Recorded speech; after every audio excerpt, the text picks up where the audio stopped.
Hey punks! Welcome back to the University of Radlands. We have another Cult of Chrome preview to go over today, number 8. And as always, I will link Daniel's Board Game Geek post in the description for you to read.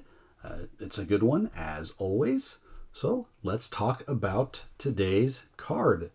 The preview shown off today was one called Laser Tower.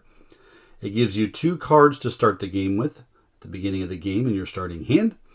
And then for 2 water, you destroy all your people in this column and then deal a damage.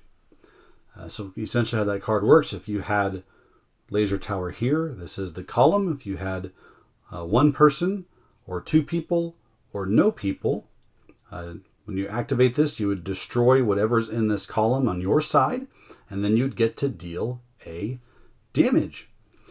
So if you read Daniel's description of this, essentially he was wanting, we needed more damage dealers in the play testing. He also wanted stuff to give you more starting cards in your hand, 2 specifically.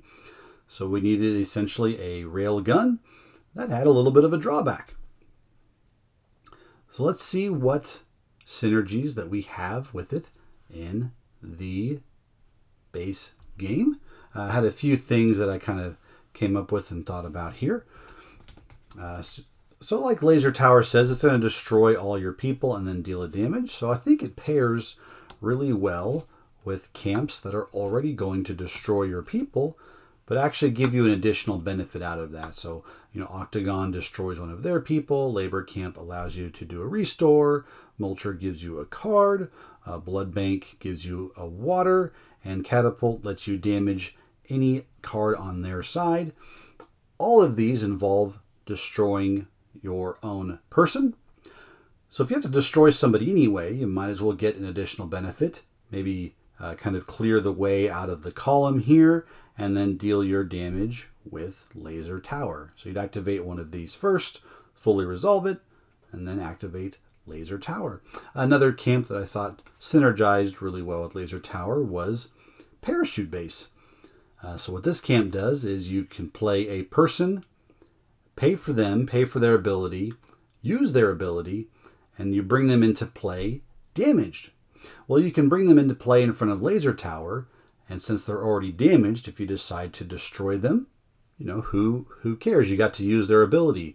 That's what the fodder in the game is for, is to sacrifice for the greater good, am I right? So those are some camps that synergize with Laser Tower. A few cards from the Punk deck that I thought worked really well were Rescue Team and Truce.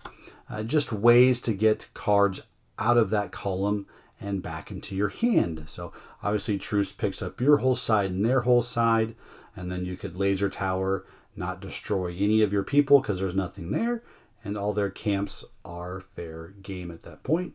And then the Rescue Team allows you to kind of pick and choose maybe who you want to protect Laser Tower with for a bit, bring them back to your hand. Once the column only has 1 person, or maybe you've completely cleared it, use the ability. Vanguard, another card that I think works really well. You play Vanguard and then put the squishy disposable punk in front of Laser Tower. If your opponent doesn't destroy them first when you activate Laser Tower, you can destroy them. That's what they're there for. Mutant, again, interesting combo or synergy with that. After you use Mutant's ability, he damages himself, and you have a little bit of protection. And if you destroy a damaged person, who cares? So I think all these work really well. And one last one that I thought worked nicely was High Ground. When High Ground resolves at the beginning of your turn, you can then rearrange all your people. So if you had 1 or 2 people in this column, move them somewhere else, clear the way out, and then you could deal the damage with Laser Tower. The other benefit of High Ground is that all of your opponent's cards are then unprotected. So you get to hit whatever you want. So that's a pretty good synergy there. This was a fun camp to play test and kind of work through. As Daniel brought up in his blurb about it, the initial design of the card had a trait that didn't let you play people in that column. So essentially you only had access to 4 spots on your board until your opponent decided to destroy Laser Tower. The pro to that was that, if I recall correctly, the damage only costed 1 water to do. But most of the times, Laser Tower didn't seem to last very long because it was completely open and exposed. And 1 damage for 1 water is above value and pretty good. So you weren't really able to activate Laser Tower very often or very much, because it was easy to destroy fairly quickly. So this rework I really like and think it works really well, because it's definitely got more of a puzzle to it. How many people do you play in front of Laser Tower?